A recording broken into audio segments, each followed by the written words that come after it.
What is going on, Hoops fans? In just 4 short hours, the NBA draft will be underway, and the New York Knicks will be selecting at number 3 overall. And of course, I'm going to be streaming it with the Sports Fury. Really looking forward to that, but I'm starting to get a little nervous. Now, I'm not reading too much into this. Of course, yesterday we heard the reports about Darius Garland, the talented point guard out of Vanderbilt, who only played 5 games last year due to injury with a meniscus tear, but a very talented point guard who most people have actually going number 4 potentially to the New Orleans Pelicans. The Knicks brought him in for a late workout.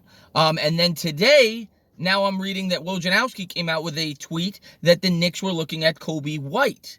And I believe that was yesterday as well, but the news came out today, the talented point guard out of North Carolina. Now, the Knicks certainly need a point guard. They've needed a point guard forever, so I guess it makes sense that they're showing interest in these two players. But at number 3, it is a no-doubter.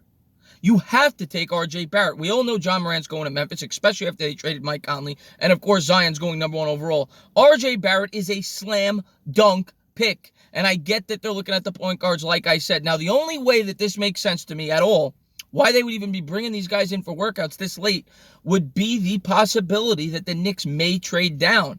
And, they may not expect to trade down, but they might be wanting to cover all bases. Like if they were to trade down with Atlanta, and they were, able to acquire some picks in the back end of the top 10. Maybe Coby White is a guy that they're looking at, which is why they possibly brought him in. I don't read anything into this. If they stay at 3, they have to take R.J. Barrett.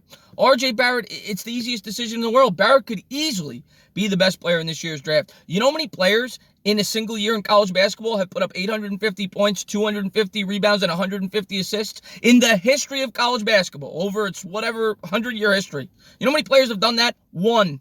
R.J. Barrett. This guy is a slam dunk at number 3 overall, and the Knicks would be silly not to take him. This guy's a potential franchise player. You don't pass up on franchise player for a nice point guard. I'm sorry.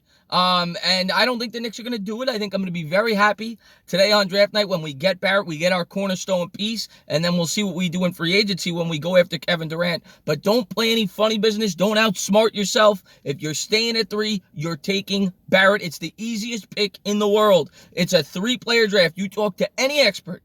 This is a 3-player draft. 3 potential game changers, franchise cornerstone players, and R.J. Barrett's one of them. And if he's there at 3, the Knicks better take him. And I cannot wait for tonight when he will be wearing the orange and blue. I'm going in positive. I know the Knicks will do the right thing.